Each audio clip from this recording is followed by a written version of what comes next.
UFC 285 Jones versus Gane is only a few weeks away, and I am very, very excited for this card. I feel like you should be too.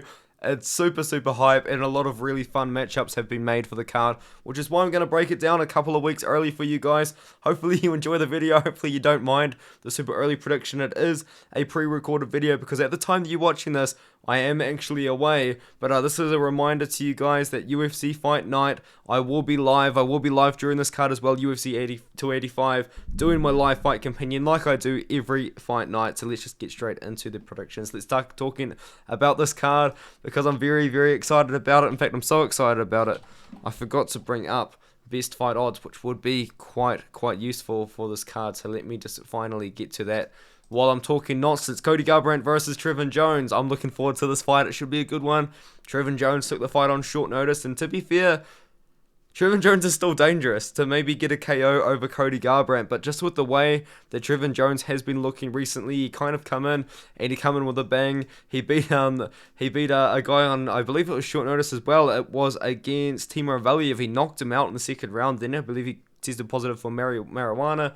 Came out, beat Mario Bautista, which is a very well-aging win, and then he lost to side Joachim Rakhmonov, which happens, and then Javid Basharat, which happens, and then Hayoni Vasalos, which kind of happens as well. So it's going to be interesting to see how he looks in this fight against Cody Garbrandt. But in my opinion, I do think Cody Garbrandt should get it done. There's no odds on this one here, but let's talk about a fall from grace, man. Cody Garbrandt, champion, undefeated, and he hasn't fought that much either, but he's just been getting KO'd by guys. He got KO'd by Kai Kara France in the first round, which I predicted to happen. He went the distance with Rob Font, but Rob Font's not really like a power puncher, you know what I mean? And he's got a cool winner versus Sunset, I guess. But, man, what a fall from grace from Garbrandt. The problem is I don't think Garbrandt has a bad chin as such. He's just got no striking defense, like, whatsoever. So maybe Trevin Jones can utilize that weakness in Cody Garbrandt's game, but I do think that Garbrandt should win this fight. He should be the better striker than Trevin Jones. He should definitely be the better pure boxer than Trevin Jones. So on the feet, I've got Garbrandt to win. I think he's probably going to find a KO at some point in the second round. Machado Garry versus Kenan Song. A lot of people hate this fight. Honestly, I don't really mind it too much. It was probably one of those cases where they were trying to find Garry an opponent, but no one would fight him on 3 weeks' notice. No one would fight him on 4 weeks' notice. Aside from Kenan Song. But Kenan Song, dude, a lot of people were kind of hating this fight. This is actually a fun fight. Kenan Song's a good fighter, and he does have a couple of cool finishes inside the UFC. And if you look at his record here, he knocked out Kalen Potter in the first round, then he beat a couple of guys that admittedly aren't in the UFC anymore, but we're still talking about first round KOs here, second round KO as well in there as well, and he did lose to Max Griffin, but I guess it kind of happens. I think Garry does win though, for sure. I think he either wins by decision or maybe he gets a finish. He did knock out Jordan Williams in the first round, but since then he's been winning decisions, but he looked pretty good against Gabe Green. He won a lot of people over in that matchup. The problem with Garry that a lot of people don't like isn't because people don't like him because he's trying to be Conor McGregor. It's because he just seems kind of fake. He doesn't seem like his own personality. I feel like that's why people don't really like Garry. But as for a prospect, as for an undefeated 25-year-old, he's a very good fighter. He should definitely beat Kenan Song here by finish or decision. Kenan Song's still pretty dangerous. He hasn't fought in a while though. He did get KO'd by Max Griffin, but Max Griffin's pretty good. I can see Garry probably just winning at range with the kickboxing. He's got the height advantage, he's got the read advantage as well. I don't see Kenan Song going for takedowns against him, so it should be a pretty fun fight. The next one that I'm going to be talking about is Martinez versus Saaiman. This is a good scrap. This is a fight you should be looking forward to. Martinez, although he hasn't found it in the UFC, this guy is a KO machine, dude. Like, he hasn't found a KO in the UFC yet. He won the split decision over Brandon Davis in a very close fight, which is a little bit of a red flag. And on the split decision over Guido Cannetti, that's a little red flag as well. But he knocked out Jose Johnson in 32 seconds, who's now in the UFC. He knocked out Casey Jones in a minute. He knocked out David Rivera in the first minute of the second round. First round KO. First minute KO. You know what I mean? Like, this guy gets KOs. He's a KO machine, but his big weakness is in the grappling, and Saaiman showed on against a short notice opponent, albeit very, very good grappling against Stephen Koslow. That was a very good grappling fight. If you like grappling and you haven't seen the fight, you'll probably very much enjoy the fight. It was a good one. He beat Josh Wayne Kim as well, who's a very good fighter. Had like an 18-2, 18-1 amateur record or something absolutely insane like that, which was quite good. He knocked him out. I think that Martinez, Pure striking, might be the better striker, and that's definitely where he wants it to be, but Cameron Saaiman's wrestling and grappling is going to be so much better than Martinez. I can just see Cameron Saaiman getting a submission in this fight. Everyone's going with KO. Dude, I'm going with submission. First round submission for Cameron Saaiman. I think his wrestling and grappling is just that much better than Martinez, so give me Cameron Saaiman to win by submission in this fight, and I'm assuming there's obviously no odds for the fight. Kamuela Kirk versus Esteban Ribovics. If you guys know me and my channel, you should know I am super hyped up for Esteban Ribovics' UFC debut, man. I really believe in this guy. He's gonna be something, man. He's not just your ordinary guy that's beating guys in the first round. There's just something about the way that this guy fights. It's something else. You know what I mean? Like, he fought Thomas Paul in Dana White's Contender Series, and I am not even exaggerating. At the start of the fight, he just sprinted into the middle of the cage and just started throwing combinations. He just started throwing, dude, and just didn't stop until he got the KO in the first 90 seconds of the fight. Unreal stuff, dude. This guy is a very fun fighter, and he's a guy you should look forward to. I think he's going to knock out Kamuela Kirk, who I do feel might be a little bit overrated. A lot of people picked him to beat Damon Jackson, which I thought was a weird pick, but he does have good wins, I guess, in the regional scene, and against Marc Americani, that's a pretty good win. But I do think moving up a weight class against Esteban Ribovics, who, to be fair, isn't the biggest lightweight on the roster for sure, I think Esteban Ribovics is still going to find that KO in the first round, man. This guy is something else, and I am really excited for his debut. Esteban Ribovics is definitely someone to have your eye on for sure. Derek Brunson versus Dricus du Plessis. This should once again be a pretty good fight. In fact, it's a little bit weird that it's so deep on the prelims. It just occurred to me, this cannot be the final belt order. Maybe the final belt order is going to change, but anyway, I've got Dricus du Plessis. This guy's cardio scares me, man, but Derek Brunson's cardio, I guess, at this point in his career isn't amazing either. I know Derek Brunson did get KO'd by Jared Cannonier, but he was still having some success in that matchup for sure. I think Dricus du Plessis wins. The thing with Dricus du Plessis is he doesn't really have the best cardio, but second to that, he doesn't really manage his cardio that well either. You know what I mean? For someone with not so great cardio in the first round against Darren Till, this guy went all out on Darren Till in the first round. To be fair, potentially could have got a finish in the first, but he went all out in the first round. He took down Darren Till. He threw, like, honestly, I'm going to say like 40 punches against Darren Till. And like the first couple of minutes was absolutely insane. And then he gassed out in the second round, and Darren Till started to have some success. Kind of same sort of thing against Brad Tavares. He gassed out, but in the third round, he was able to push it. And he was able to get it done. Much better striker is Dricus du Plessis. He's a good wrestler as well, a decent grappler too. In fact, he's actually got a lot of submission wins on his record. He's actually someone with a lot more submission wins than a lot of people realize. He's got 10 wins by submission on his record and 7 by KO. I don't think he's going to submit Derek Brunson, but I think he could KO him because it's Derek Brunson. He's 39 years old. He's very slow at this point as well. He's a good wrestler, but he's a very slow fighter. And it's just open to be KO'd. I think Dricus du Plessis is going to do that to him. So give me Dricus du Plessis by KO in the first 2 minutes. Is there any odds on this fight? I feel like there should be. There is. Du Plessis is minus 240 on some books. That might be a little bit wide. I think minus 200, minus 220 is a little bit better for the fight. Because Derek Brunson could go out there, use his wrestling like he has in the past. But I just don't see it happening. Julian Marquez versus Marc-Andre Barriault. Both of these guys are very big, powerful guys. And I'm going to be open. I'm going to be honest.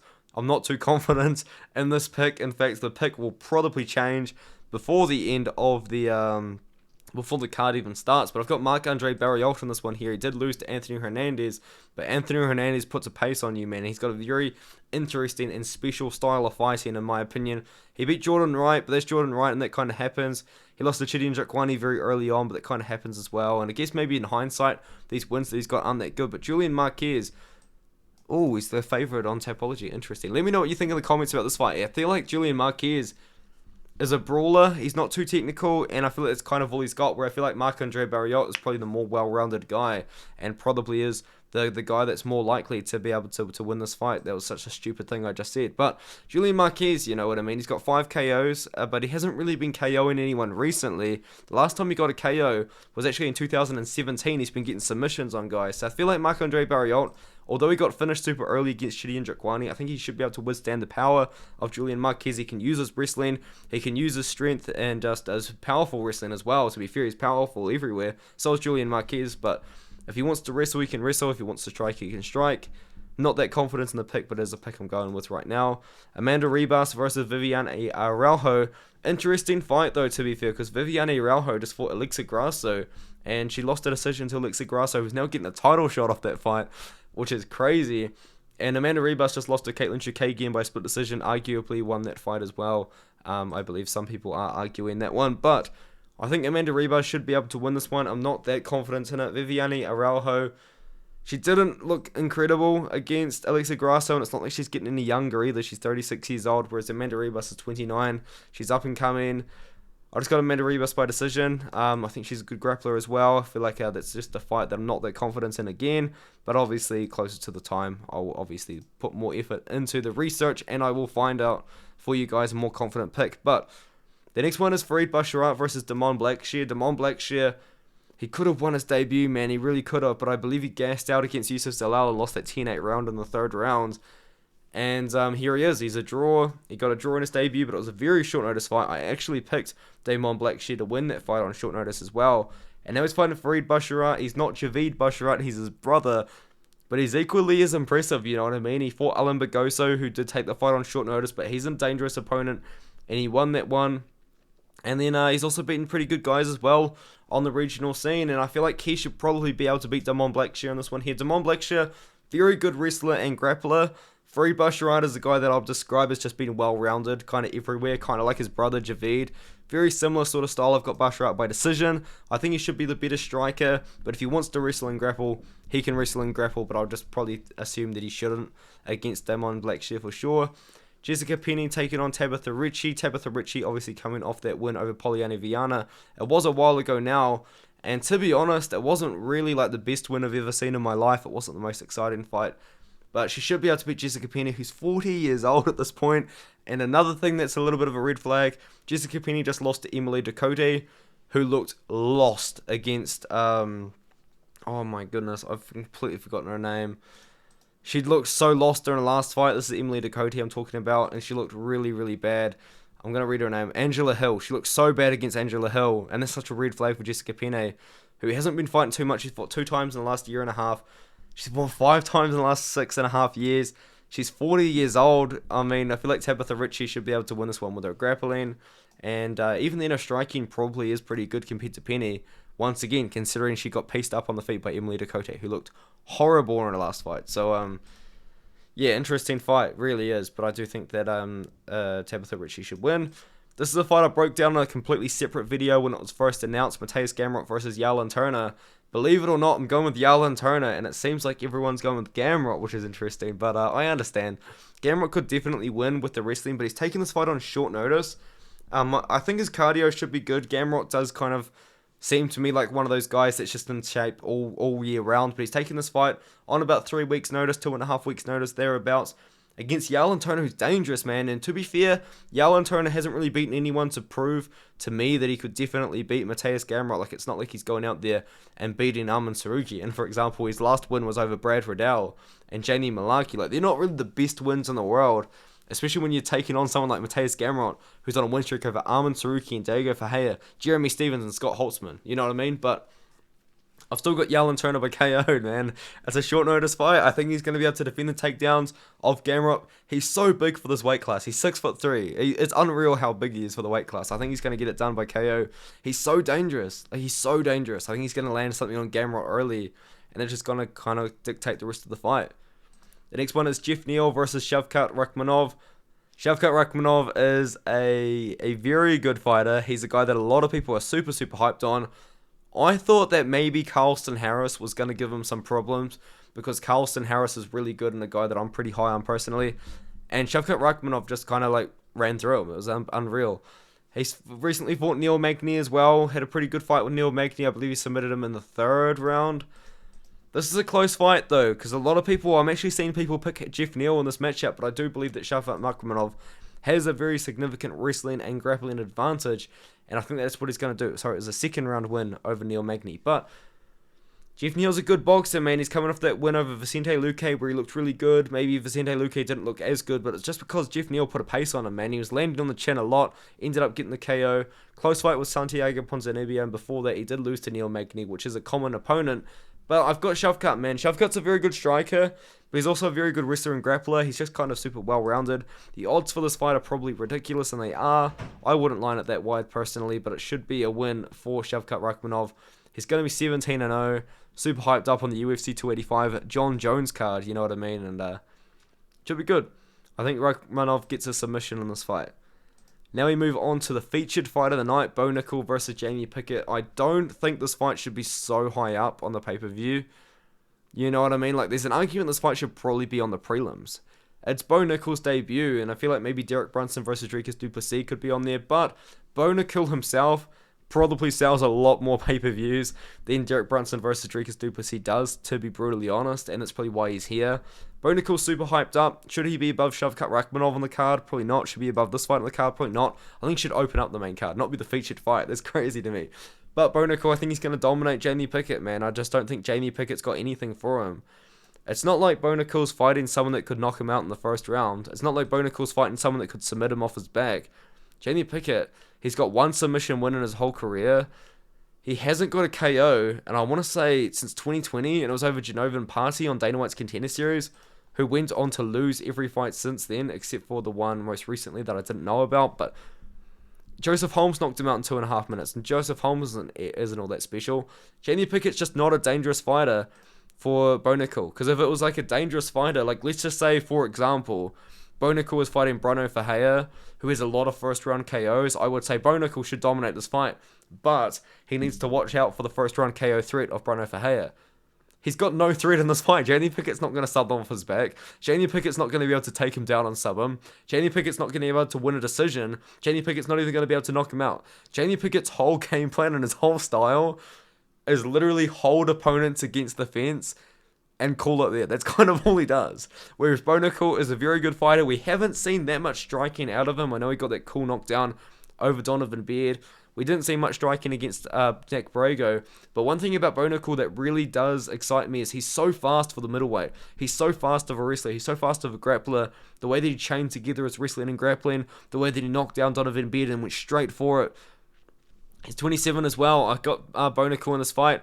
It's interesting because it's kind of like one of those situations where we can't actually tell how high Bo Nickal's ceiling is. He hasn't made his debut yet, and he hasn't really fought the best competition. You know, Donovan Beard's a very good fighter on the regional scene, but how would Donovan Beard do against Jamie Pickett? You know what I mean? Maybe Donovan Beard would probably beat Jamie Pickett, to be fair, but he hasn't really fought anyone to prove to me that he's going to like dominate the guys at the top like he says he is. I'm looking forward to Bo Nickal. I think he's going to make a very good splash on the UFC. I think he's going to submit Jamie Pickett in the first 2 minutes of the fight, but it's just not going to tell us anything about him. You know what I mean? I want to see Bo Nickal versus Anthony Hernandez. That would be a very fun fight. That would test Bo Nickal, and that would tell us where he is in the division. But Jamie Pickett's just kind of bottom of the barrel. He got knocked out by Dennis Julian, who just got absolutely dominated by Jung Yong Park. So what does that tell you? You know what I mean? No odds for this fight. Bo Nickal's probably going to be like a minus 1,500 favorite or something absolutely unreal.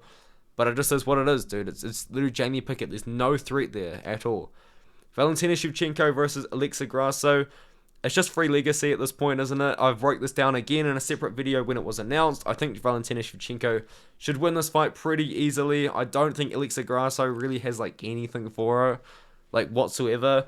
I feel like it's been proven that if you want to beat Valentina Shevchenko, especially at this point in her career, you need to wrestle and grapple with her, because that's what Taila Santos did and she had success. You could even argue that Jennifer Maia had success in the wrestling and grappling because she won a decision.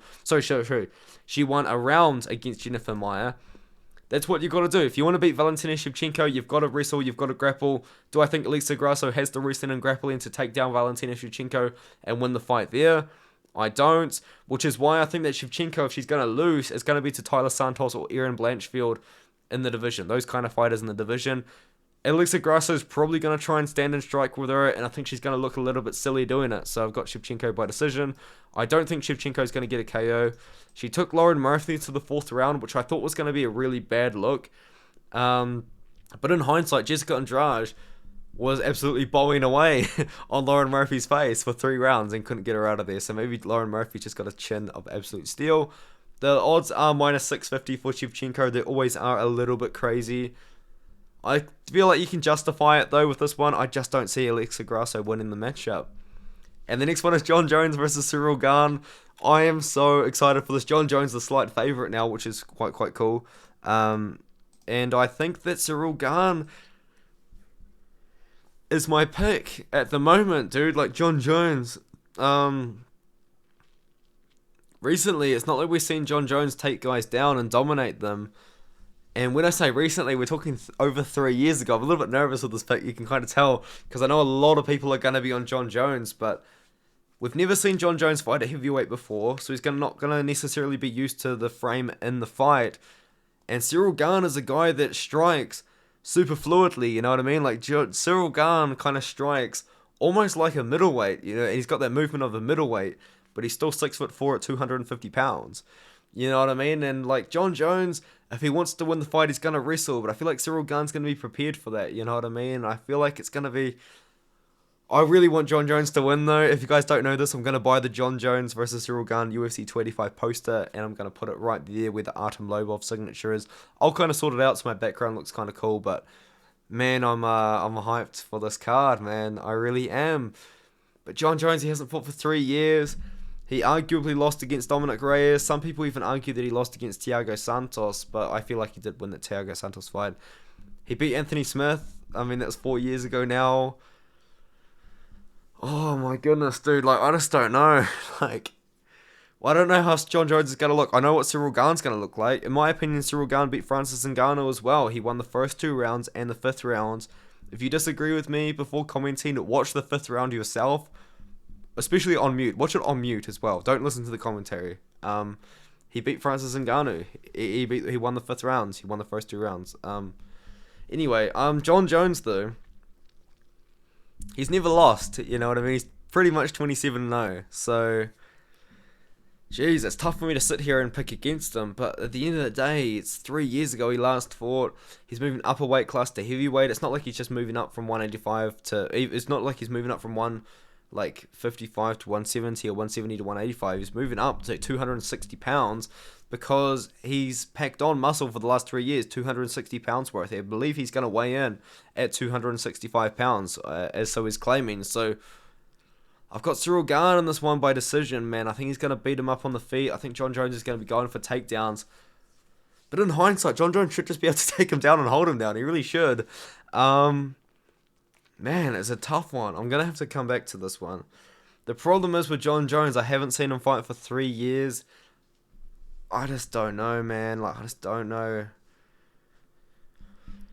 Oh, my goodness. I just don't know. I've kind of got Gane, though. I'm going to go with Gane for now. I'm not that confident, though, because Jon Jones could just take him down and wrestle. I want Jon Jones to win. In fact, I might just pick Jon Jones because I want him to win so bad. But in my opinion, this is a fight you shouldn't bet on. Jeez. I wouldn't bet on this fight. Man, it's a close fight. It's a fun fight, though. I've got Cyril Gane, though, in the matchup. I feel like I rambled for so long, but it's just one of those fights, man. What are people saying? Garrett's never been finished. I guess that's true. Yeah, Turner's also the real deal. That's true. Hooker does have a broken hand. Like, you just retarded. He had a cast on at UFC 24. He posted... Oh my god, people are so dumb. MMA, like 50% of the MMA community are NPCs. If you can't tell, I'm recording this like past midnight, and I just recorded 4 videos in a row, so hopefully you guys enjoy it. I'll be doing a live fight companion for this card. I'll be doing a live fight companion for all the fight nights coming up to the card. If you have made it this far, subscribe to the channel, comment on the channel if you really like the video, and if you like the video, leave a like. I'd appreciate that. I'll see you in the next one. Thank you so much.